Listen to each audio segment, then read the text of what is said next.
all the principals are double cast. The ensemble is single cast.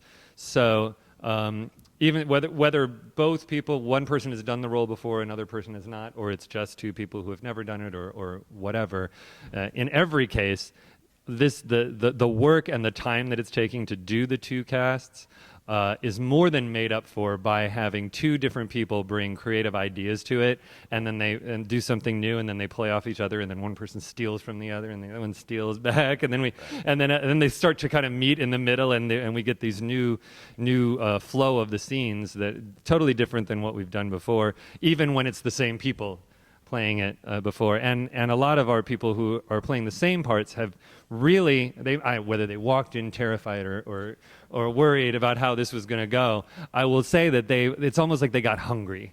They got hungry to start trying something new. They kind of indulged in the fact that they were being allowed to be creative and find new takes on the characters, find new readings on the lines, and in some cases, scenes are done almost exactly like they've always been done by our company, because in the end, as we said from the beginning, the story is the story. Right. The story's not changing. We're not trying to layer all these layers on top of it to make the scenes mean something different. Right. In fact, our whole goal is to get rid of anything that's like that. I've just been watching this rehearsal process. We're about a month in, and just seeing the wonderful camaraderie between all the new and the old company members, there is this sharing of knowledge, because we know that Gilbert and Sullivan has been in place for a long time. There is a culture to it. So it's exciting to watch people share that culture with each other and to share the love of it all. I think that for the new company members, what is always exciting for me is watching them watch scenes for the very first time. There's a lot of ensemble members that are fairly new, watching as they watch the principals work on their scenes that maybe they haven't seen as closely, or maybe they haven't seen this rehearsal process, and they're laughing along with the jokes and they're having a time. And I don't attribute that to any of the work that we've done. I attribute that to the work that's already on the page and for what these principals have come up with naturally.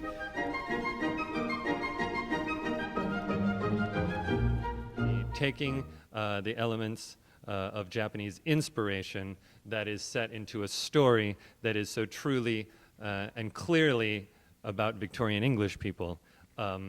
That's the core concept that we're working with. And just like we said with the scenes and the lines, that when we're trying to strip all the other stuff out of it and just go back to the source material. And like you said, when we go new, we actually go old. Right. That's how I feel about this. We're not creating some new concept by saying this. We're taking the same thing that everybody ever says about the Mikado, especially when they're trying to defend people that are protesting it as being something about the Japanese or something insulting to the Japanese. And it's always said, no, this is a show that makes fun of the English. We're just set in Japan.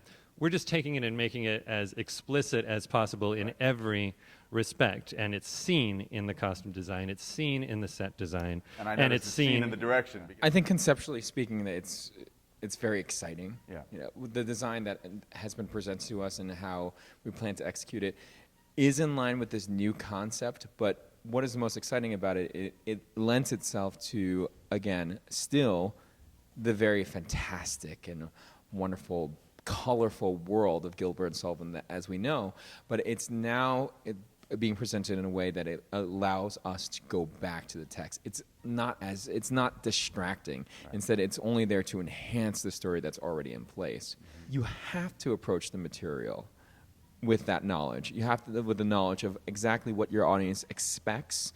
But what I always find audience expect is the truth, right. The truth of what is already there.